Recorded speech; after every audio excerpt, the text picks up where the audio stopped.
Okay, here we go. Okay, let me know when you can see my screen. Yeah, we can see it. Okay, is it saying it's recording, VJ? Yeah, it's recording. Okay, cool. All right, guys. Well, thanks for joining. Given the current situation, we don't know how long it's going to last. We don't know whether we're even going to have a cricket season this year at all or not. But as you know, I'm doing a level 3, or which is now known as the advanced coaching. And as part of it, I had to deliver about 7 sessions, I think, and this is the first kind of activity that I had to do.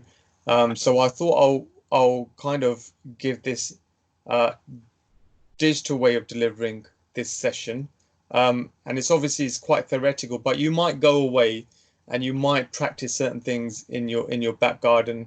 And even if we have a cricket season this summer, then you might take a few things onto the field. So it kind of gives you some sort of, I would say, some form of training towards cricket in this difficult environment. Okay. So I'll kind of ask questions. If you want to ask questions, just stop me and we can kind of discuss it. But, hopefully you will take away some positives out of it and maybe question your own techniques at the end of it. Right? Cool. Okay. So today we're going to discuss close catching. Right. So obviously close catching is part of fielding. But my first question to you is, when I say let's practice close catching, what comes to mind? What are the positions that you're thinking of? What sort of things do we do when we're close catching? Anyone? The slips, Yep. point, backward Yep. point, short third man, short fine leg, 45, short mid wicket, you could see. Yep. Anyone else? Square leg, short square leg. Yeah, Haroon Safwan, any takes?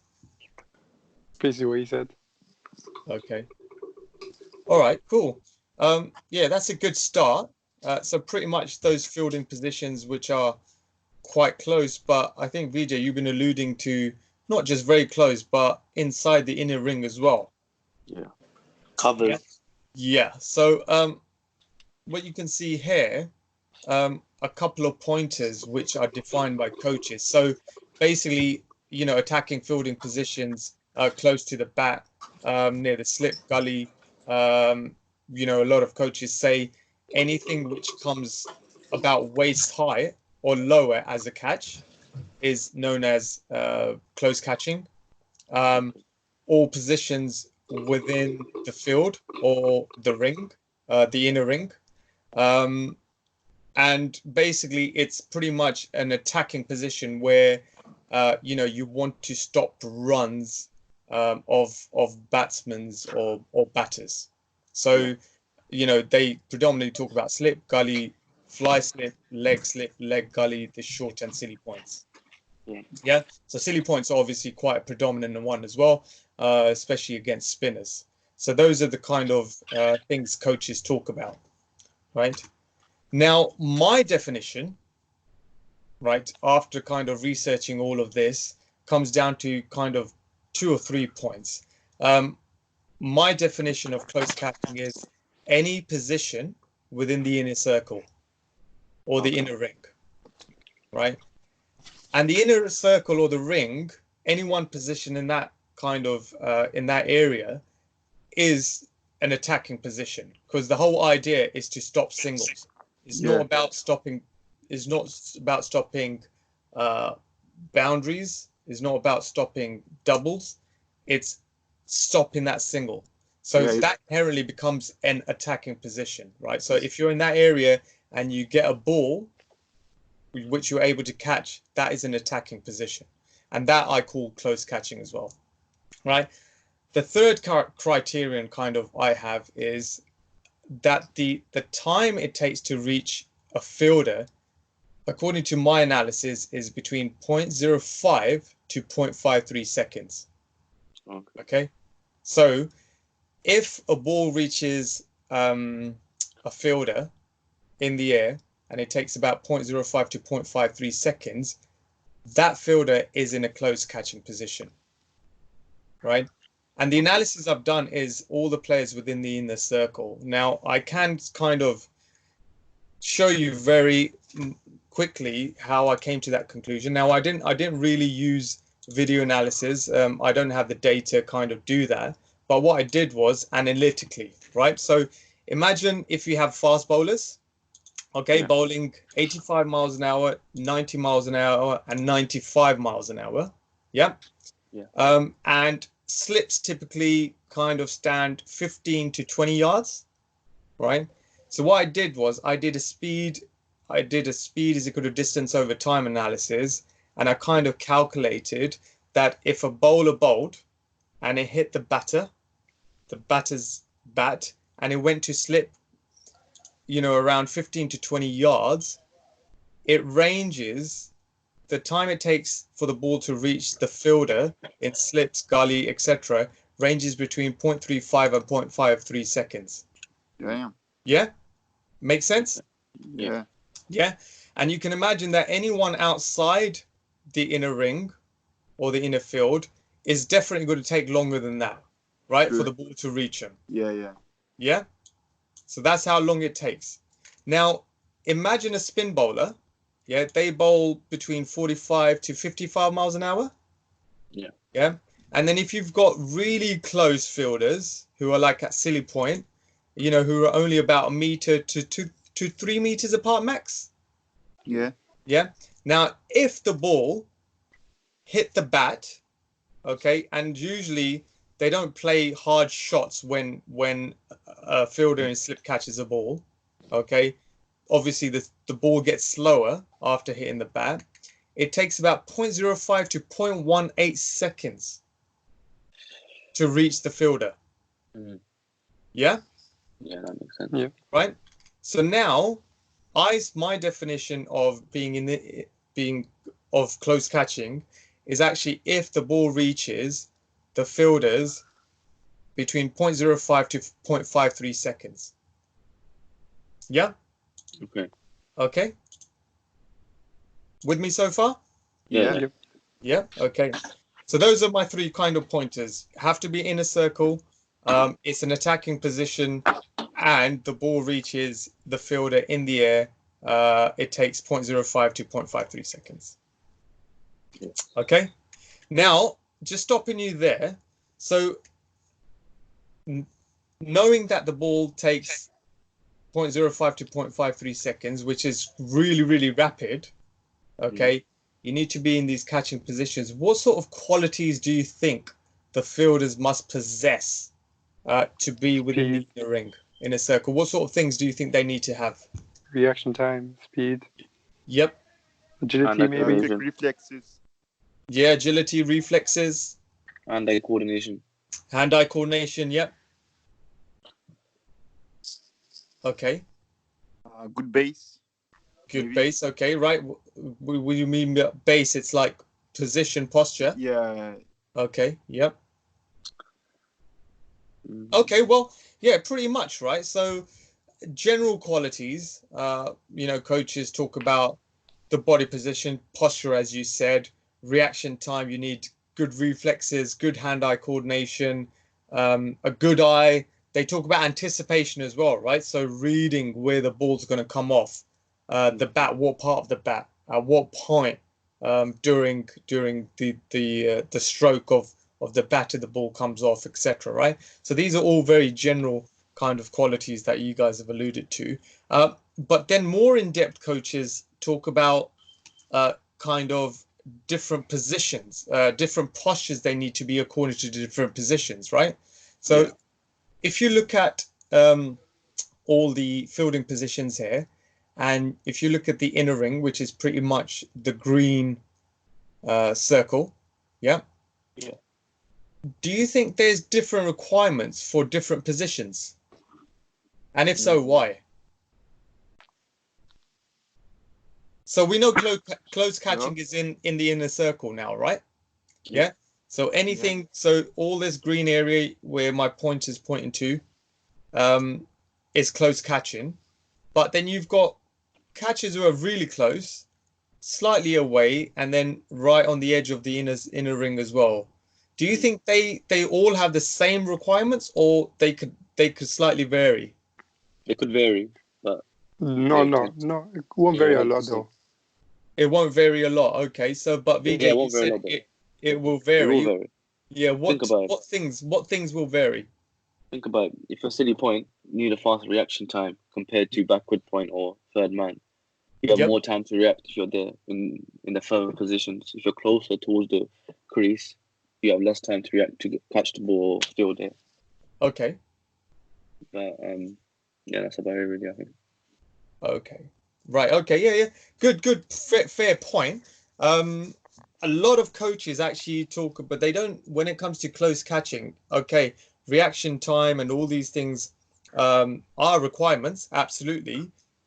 But the thing which makes them stand out in all these positions is actually the posture and how your body is positioned at those points in the fielding ring, right? So silly point may have a different posture to someone who's standing at point.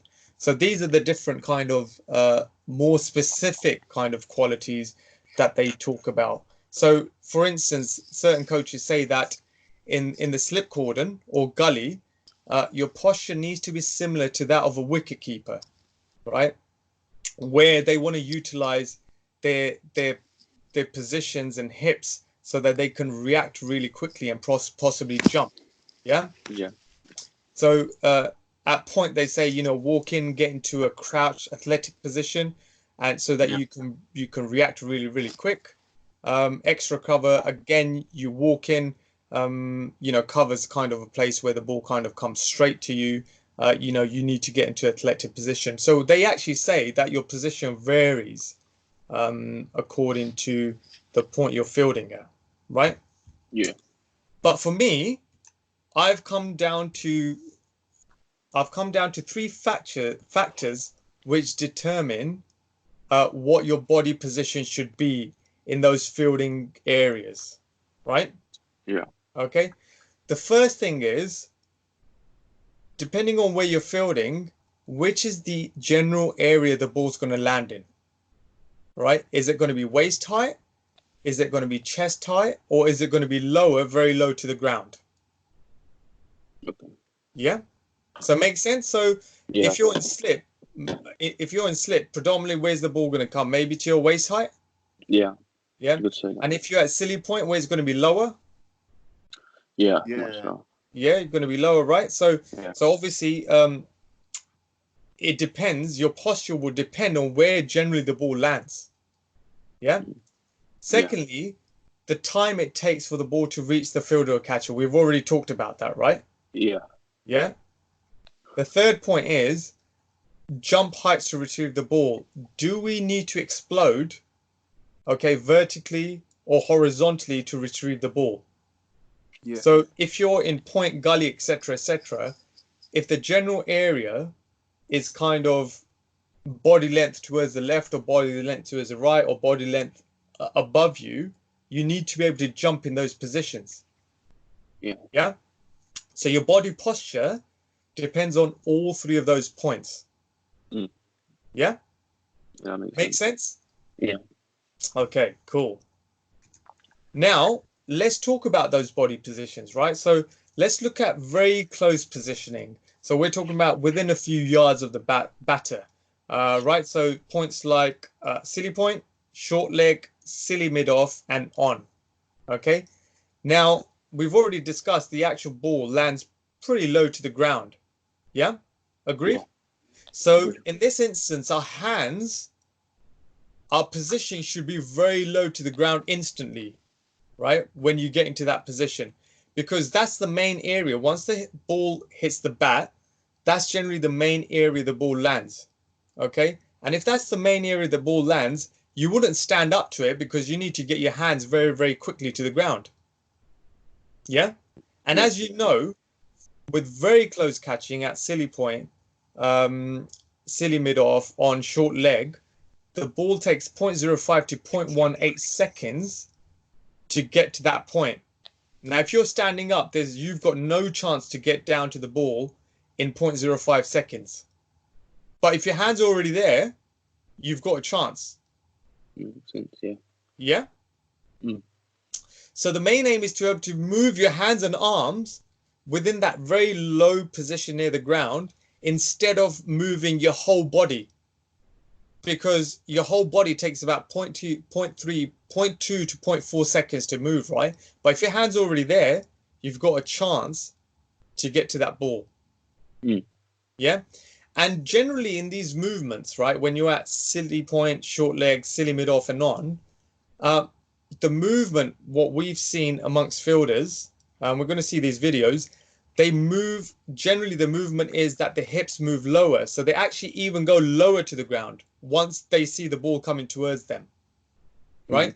So they adopt a position where they're low anyway, but when the ball comes to them, they move even lower. Yeah?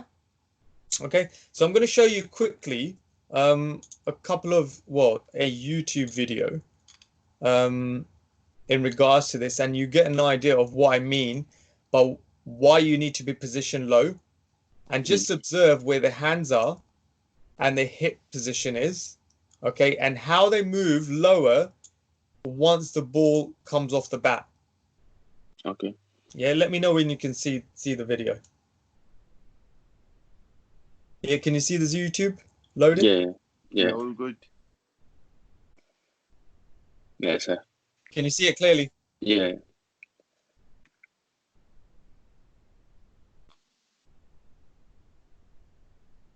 Woo!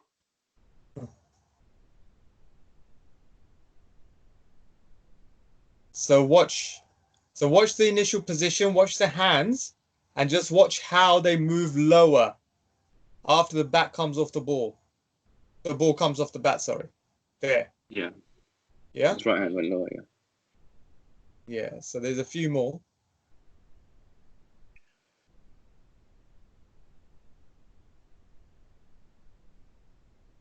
So notice those 3 pointers again.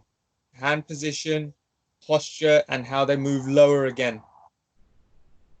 Yeah. So watch hips going down. See? Yeah. Yeah, they move down, don't they? They don't go up. Everything goes down to go. Yeah.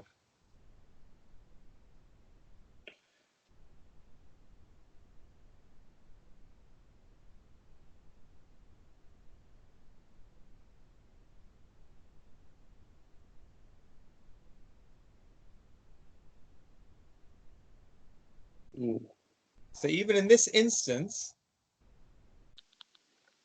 it was a waist height, but actually you see the movement. He, because of the anticipation, he went up, but then he moved down. Yep. Yeah.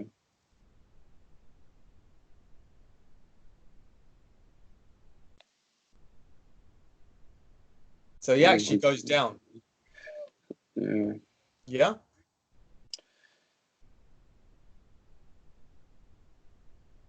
So look, his hand position was down, but anticipated and went down again. Let's see if we can see a few more.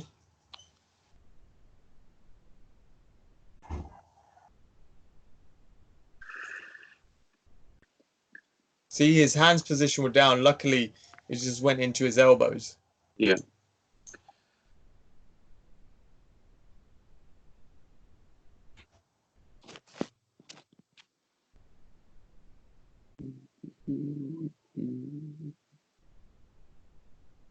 So let's see this last one.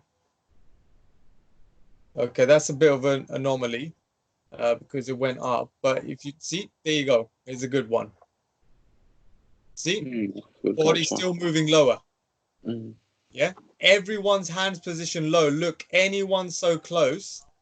Look at their. So even if you look at this fielder who didn't catch the ball, there. Look. Yeah. Yeah. Look how low their hands are. Yeah. Yeah. So those are the sort of things that you should be kind of positioned. You need to be lower. Okay, and generally it's almost like a squat position you're in, and your hands are very, very low to the ground. Yeah, and generally when the ball comes to you, you still move lower. Yeah, it's just natural. Yeah, exactly. But the whole point is because the ball comes so quickly to you, you can't be standing. your hands need to be low to give you a chance to catch the ball. Yeah. Okay, now let's talk about a scenario where you're about 15 yards or greater, so points, so positions like gully, point, extra cover, mid-off, mid-on, and mid-wicket. Yeah. So when you're in those positions, we know that the ball's either going to come waist high, or it actually can go left, right, or above you, right? So you need to be in a position where you can actually move explosively in all these directions. Yeah. Alright. So generally your start position is you're not squatting deeply because the ball's going to be above waist height. Yeah. So you need to be positioned in a way where you naturally, if the ball comes to you at waist height anyway, but you also need to be positioned in such a way that you're able to explode very quickly. So that position is very similar to a squat jump or a counter movement jump. Yeah. Where your knees actually extend and your hip extends, which basically means that you become upright, right?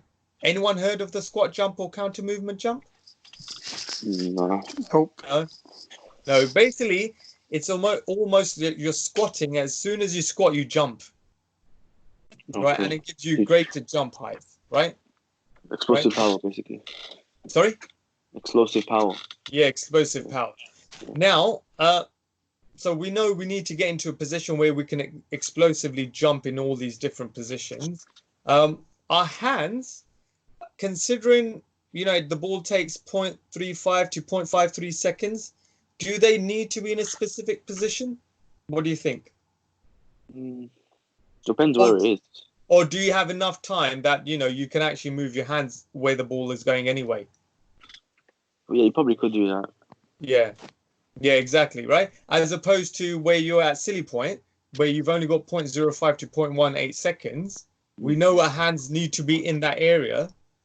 But in these positions, because the ball takes 0.35 to 0.53 seconds, you don't necessarily have to put them in a specific place. I reckon there's enough time, as long as you're comfortable, to move your hands into position to catch the ball, right? Correct. So in these areas, your main focus is to be able to anticipate where the ball is coming from and also to move explosively. Yeah. So we're going to look at those key kind of postures that we're talking about where they should be able to explosively move, right? So again, let's look at some YouTube videos.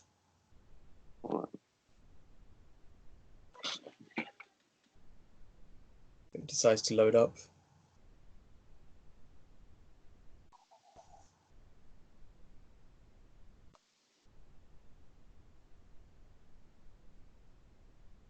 Doesn't want to.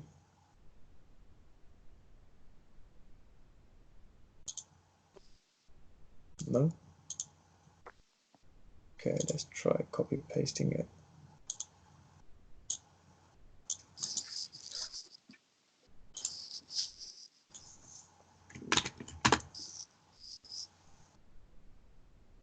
So just notice the body position, right? So what do we say?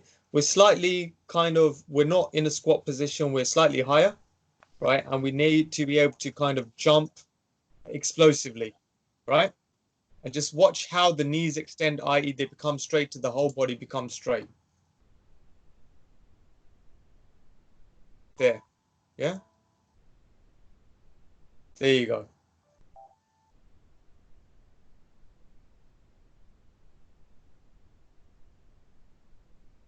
See that? See how the body straightens up when they explode and jump there. Okay, apart from that one.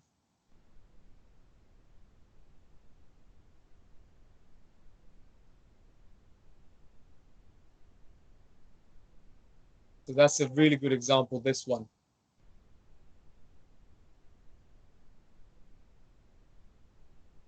Watch, there you go, look.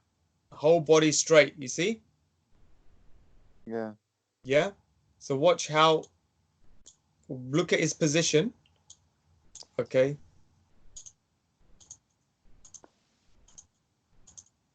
There you go, see? Watch his position. Look, You see his hips? Yeah, it's generating more power. Yeah, generating more power. He's obviously not squatted all the way down. Yeah. But he's in a position where he can explode in that direction. There you go, another good one. So watch, look how his body straightens up. There, see? Yeah. Right? Whereas in slip, not in slip, in silly point, they were moving lower. What's happening in these positions? Moving So higher. It's the opposite, isn't it? Yeah. They're going the other way. Mm.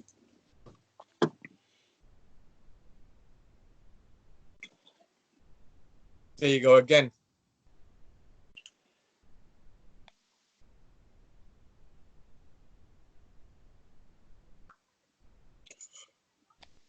And one other thing to notice is all these fielding positions, where were their hands? Lower. Were they lower? As in, were they in front of them? Where were their hands? Away from them. Yeah, pretty much random, right? Because I reckon they've got enough time to get their hands towards the ball. Yeah. Yeah. Rather than like in silly point where the hands have to be in a specific position. In the videos, you noticed that they were constantly low, weren't they? Every Yeah. single fielder in that position, their hands were lower. These guys were generally okay, arms are on their sides.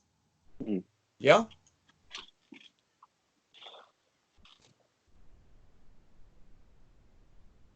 There you go. Again. Let's see if they've got a good.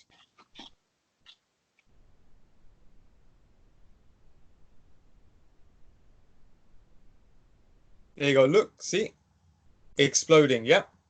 Mm. Like a jump. So that's like a counter movement jump. Okay. So you guys get the idea, right? Yeah, it makes sense. Yeah. So you need to kind of straighten up. You need to be in a position where you're slightly low. Hands can be kind of, in a comfortable position around your waist height in these areas, but you've got enough time to move your hands in those directions. But it's more so the explosiveness that you need. Yeah. Okay. So now let's talk about, how would we kind of practice a session? So if I was delivering this to you, what sort of things would we need to do, right? Oh, who's that in the background? It's my sister. Oh, I'm is so it? sorry. Oh shit. Yeah. Yeah. Okay, so Get lost. oh, okay. I was just missing you. Get so lost, much. man. You can mute it, That Safa. was my best brother. Oh, shut up. I don't have to mute it. You can mute it, Saf, when we're recording this. I don't have to mute it. Yeah. Okay, so coming to a practical session, obviously, what's the first thing that we do with any sport or any physical activity? Warm up. Yeah, warm up. Yeah, warm Okay. up. So obviously, what you want to do is you have general warm ups like going for a jog and stuff. But if we're practicing something which is catching, we want to have movements which are going to help us, during that session. So things like lunges, squats, squat jumps, and counter movement jumps. I'll show you what these things mean, and anticipation moves and hand-eye coordination drills are the sort of things that I would focus on, right? So lunges, getting those single leg movements going, or single leg squats, as I call them as well. Squats, if you're in silly point, you need to be quite low anyway. So you need a good squat position. What do you reckon? Right? Considering they're squatting down, if you're not able to squat, you possibly can't be in those areas, right? Squat jumps, if you can't squat jumps and counter movement jumps, if you can't move explosively, i.e. horizontally or vertically, then you're going to have problems in those areas. Agree? Yeah. Yeah. And also, again, anticipation moves, being able to read the ball, having good good hand-eye coordination are quite essential for anyone to be in those areas, right? So we'll just quickly touch on these videos just to give you an idea what they mean. I think you guys know what lunge is, right? Yeah. Yeah. So let's go into squats. Don't know if this. We're not squats as well. Yeah, okay. I was just going to show you why the movement pattern is really, really essential. But let's see if this YouTube works first of all.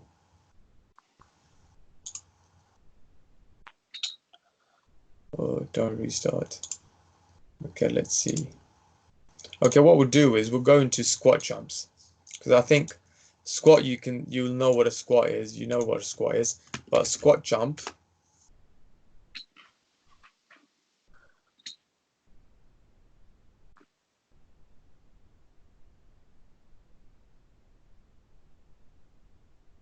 So you can see the video? Yeah.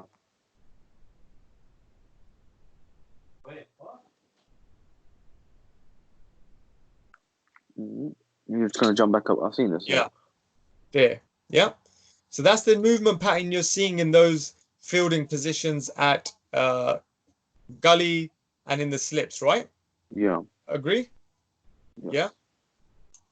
Okay, now let's look at a counter movement jump. Similar, but it's all about the timing with the counter movement jump.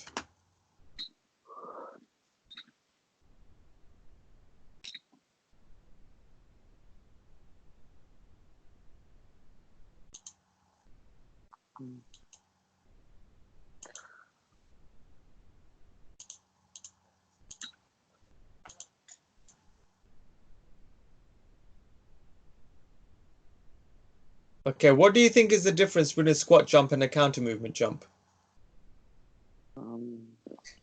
I think from the squat jump, I think you need to get into the position and then you need to jump. Whereas in counter movement jump is basically you standing still from getting that power as you go down and then jump as high as you can. Yeah, Right. I get what you mean.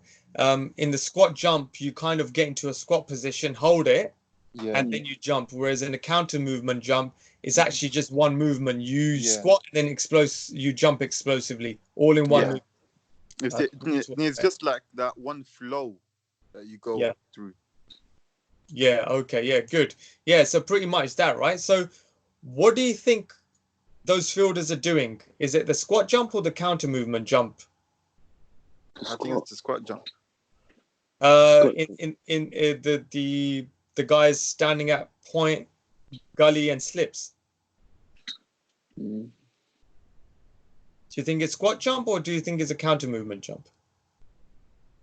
I think it's counter now because they're already low. They're moving up. It's all one flow. Yeah, it's all one flow, isn't it? So they kind of all in one. They kind of make a decision, and then they decide which direction they're going to explosively move in. So if you're in a squat jump, you can only possibly go. You've already decided where you want to go in a squat jump. Whereas in a counter movement jump, you can change direction very quickly. Yeah. Yeah. So it's actually counter movement jump. Okay. And then we've got a couple of kind of anticipation moves. Briefly, just look at this video.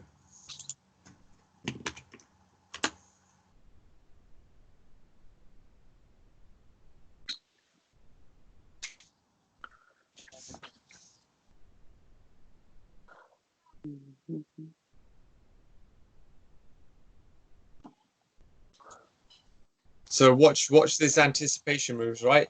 Being able to read the ball.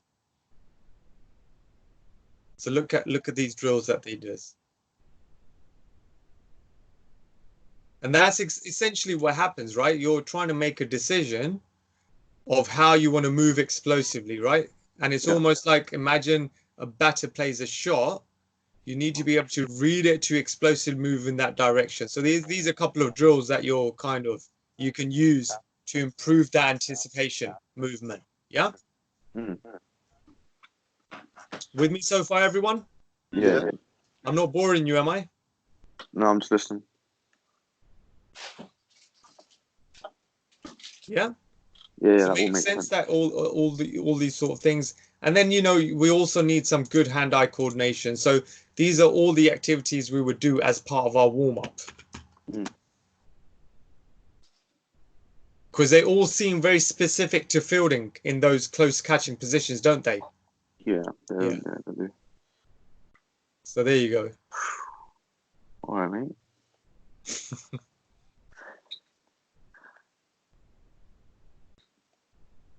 LeBron So James. obviously trying to be balanced and catching with one hand, different really good. types. Yeah. See, this is the kind of stuff that we need to go through. Like, just this. Like, it's fun as well.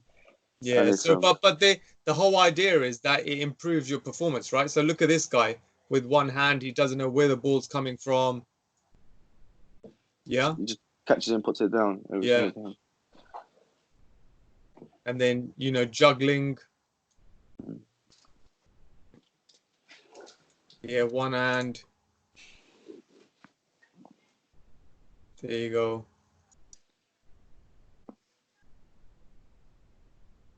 You know, various fun techniques. There you go. Look. You know, hand-eye coordination. You know, your brain being engaging of the direction given. Look at this particular one. Pretty good. That you don't see the ball. You know, you see it very, very late. So, you know, when you're in silly point, these positions where you get very little time to see the ball, all these drills can really, really help you. Yeah, they really So do actually. here's another one. Look. Yeah.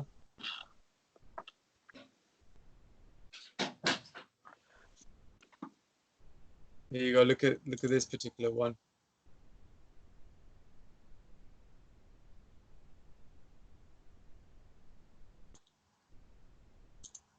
So various ones. Yeah, but you get the idea. Yeah. Yeah. Makes sense. Yeah. Yeah. Okay. So all pretty good fun stuff, but just requires a lot of you know, effort. Time. To do those things. But really good fun activity. But if you include it as part of your warm up, I'm hoping that over time, you know, you get better at those elements that are required for those close catching positions.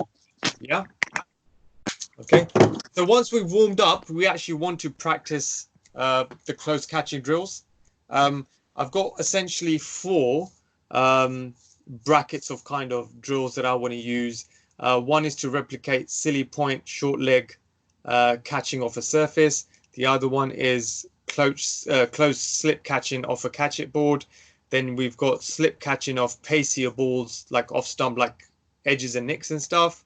And then we've got like half volley shots to cover, extra cover, mid off, mid on, where the ball is a bit straighter, right? So we'll quickly look at a few of these drills. Yeah, so the first one is silly point, short leg catching off a surface, right? So surface could be anything. Yeah. Yeah.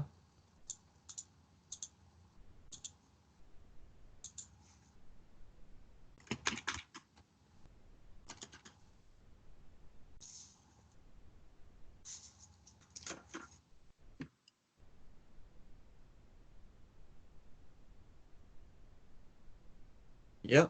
Do you see what these guys are doing?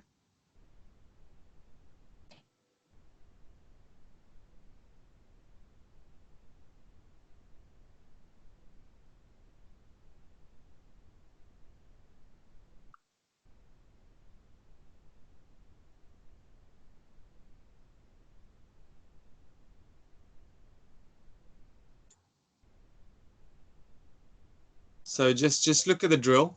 We've already talked about the positioning and stuff. Yeah. Sort of drills you can use. Yeah. Yeah. Okay. Okay. Next one, close slip catching. So when I say close slip catching, what bowler do we have in mind for close slip catching? Spinner. Spinner. Yeah, exactly. Right. So spinners.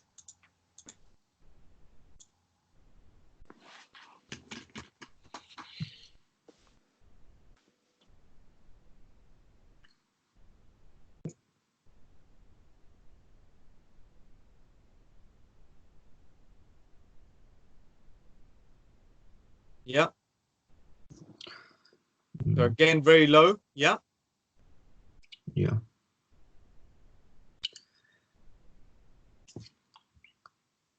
And then here you go. You can progress by kind of having some obstructions to trying to get it closer to what may actually happen in a real-time situation, because you can only see the batter, not the bat maybe. You can only see the stumps. So obviously just put some obstruction in front of you, right? Mm. Yeah. Yeah. Next one, it's all about catching against pace bowlers in the slips. Yeah. Yeah.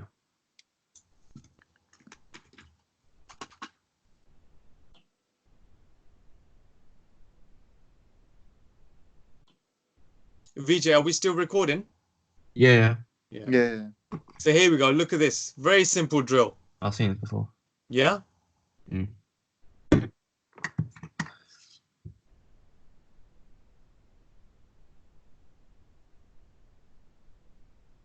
But remember, these videos are just guidelines, right?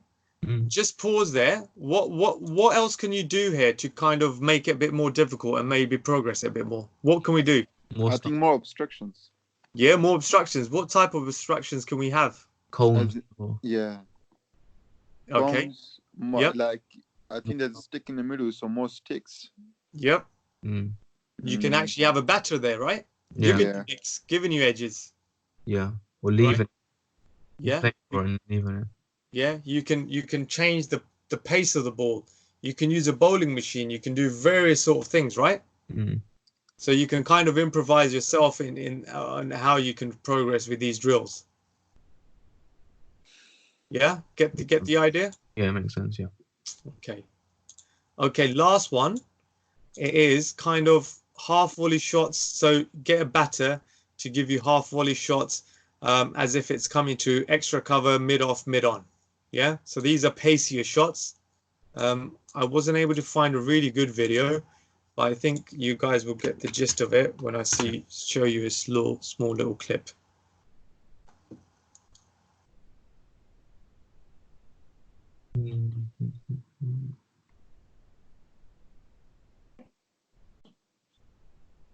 Okay, so again, they're doing some close catching drills, but let's just go to the end, I think, where,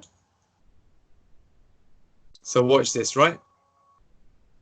So there you go, yeah? Mm.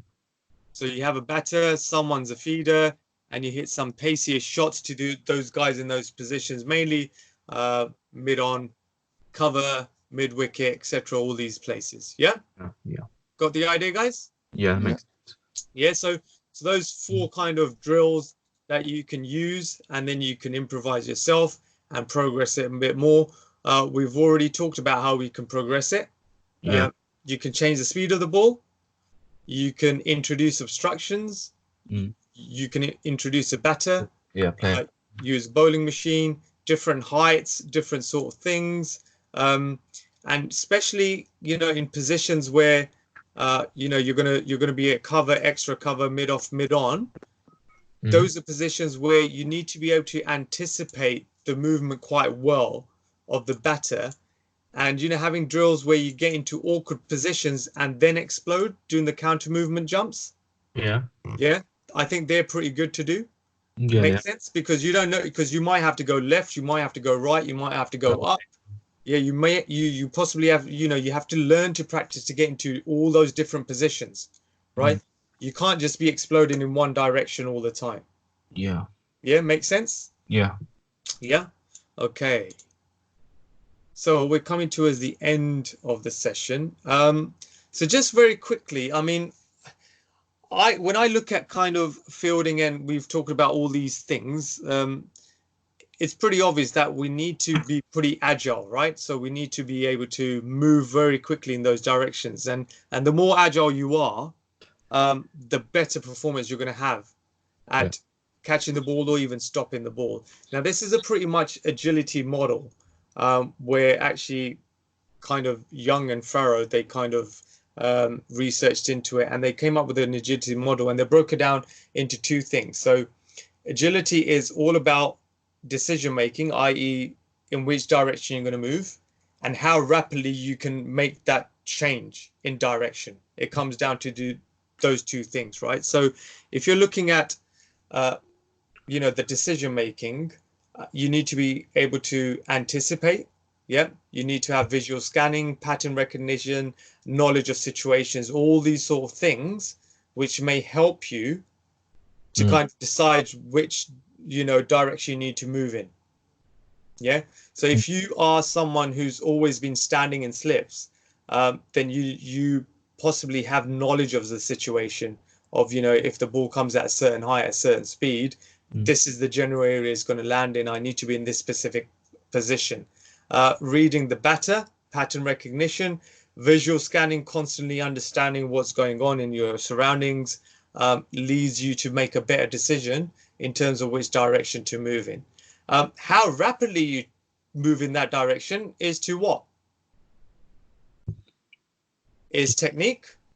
Yeah. So things like a counter movement jump will help you, right? If you know how to counter movement, if you know how to counter move jump, it will obviously get you into kind of a higher jump height, right? Yeah.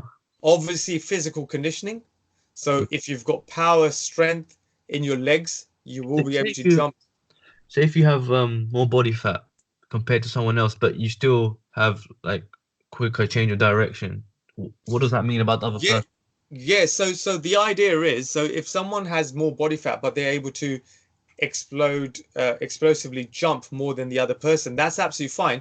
But when we're talking about performance enhancement, and if someone says if you lower your body fat and you'll be able to jump higher, that will come into this as well. Yeah. So that is part of the leg muscle qualities, i.e. power and strength, because if reducing body fat improves your power and strength, that increases your leg muscle quality of power and strength. Yeah.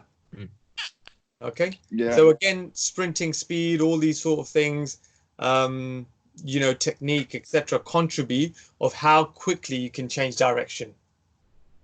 Yeah. So agility, or when you talk about fielding, these are the two things that you need: be able to change direction rapidly, and also be able to anticipate what's actually going on so that you're able to make that decision which direction you need to move in. If you're not able to make a decision very quickly, then everything's going to be delayed, isn't it?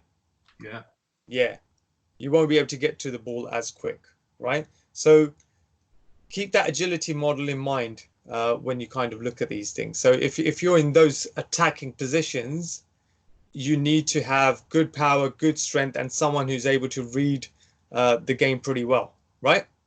Yes. So let's just pause there. If you're a captain of your team, what sort of players would you want in the inner ring or for the close catching positions? What sort of qualities do you want your players to have? The first thing would be not anything physical, just discipline. Okay. And when to behave, like, because you know what our boys are like. Sometimes they're messing about. So let's stop disciplinary at the moment. If we're talking about the qualities in terms of athletic abilities. Yeah. What sort of qualities would you want your fielders to have? Agility. In close position. Yeah, in close catching positions. Probably be agility. Probably be one of the main ones. Yep. Reaction time as well. Hand-eye coordination. Everything that we've been over, I think, today. Okay. Well, anything else, guys? Maybe quick reflexes, as you said, good anticipation, and knowing where the ball is going. So basically, seeing where the ball is, gain that good explosive power to be able to react quickly and catch the ball. And how do you get into a good explosive power?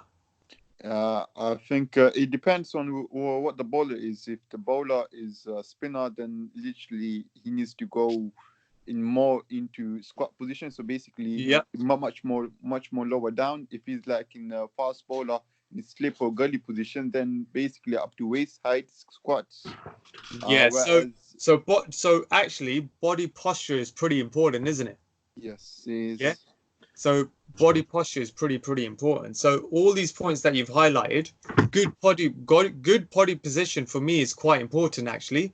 So actually, if you guys are the captain and you've got a coach, why don't you see which players can squat well and which players can't? Yeah. So you shouldn't put someone who's not able to squat in those positions, should you? Because they're just not able to hold it. And as a result, they're not able to kind of explosively move in certain directions, right? Yeah. So the key points for me are good body positioning, i.e. good posture in those squat positions, someone who's able to move very rapidly in those directions, players who can jump really, really high, and players who can kind of anticipate or read the ball really well in the direction it's coming in.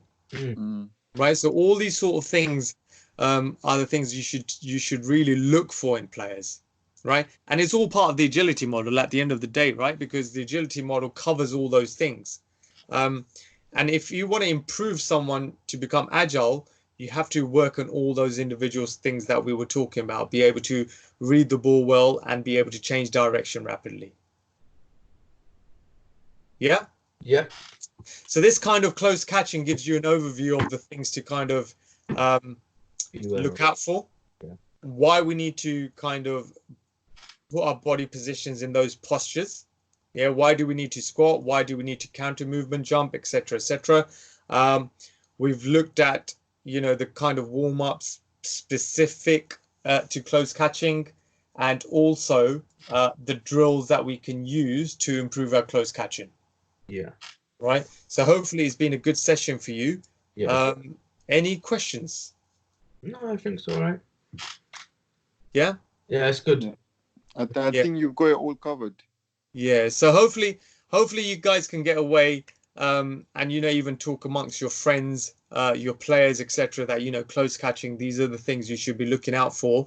And, you know, if you get a chance in your back garden, I'll send you this presentation with all the links. Maybe you can, you know, get someone to give you close catching drills, etc., or whatever. Or maybe you can kind of improvise yourself and come up with some, you know, drills yourself to get you into those positions. Or from a fitness perspective, you can just squat, you can lunge, you can do all those sort of things, which may help you in those close catching positions. Yeah.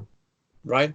And from a kind of technical, not a technical perspective, more from tactical perspective, you know, when you do select players in the inner ring or close catching positions, you probably want them to have good postures, be able to read the ball well, and have some explosive power.